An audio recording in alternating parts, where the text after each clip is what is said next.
বাংলাদেশের ছাত্র ইউনিয়নের সাবেক সাধারণ সম্পাদক ও স্বৈরাচার হাসিনার তৈরি শাহবাগ গণজাগরণ মঞ্চের অন্যতম সমন্বয়ক লাকী আক্তার হঠাৎ দাবি নিয়ে সক্রিয় হওয়ার প্রতিবাদ শুরু হয়েছে ঢাকা বিশ্ববিদ্যালয়ের বিভিন্ন হলে। একই সঙ্গে প্রতিবাদ শুরু হয়েছে সামাজিক যোগাযোগ মাধ্যমে। বুধবার মধ্যরাতে ঢাবের বিভিন্ন হল থেকে সাধারণ শিক্ষার্থীরা 2013 সালের শাহবাগীদের নিয়ে বিভিন্ন স্লোগান দিতে থাকে। শিক্ষার্থীরা মিছিল নিয়ে জড়ো হচ্ছে টিএসসি এলাকায়। এ সময় এক শিক্ষার্থী বলেন, আমাদের দাবি হচ্ছে যেই শাহবাগ ফ্যাসিবাদকে উত্থান করেছিল সেই শাহবাগের সব থেকে বড় খলনায়ক লাকী আক্তার প্রকাশ্যে মিছিল করছেন।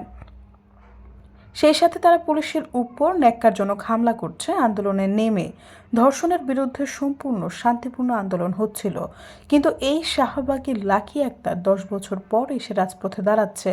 অথচ এই লাকী আক্তার ফ্যাসিবাদের উত্থান করে মব কালচার শুরু করেছিল।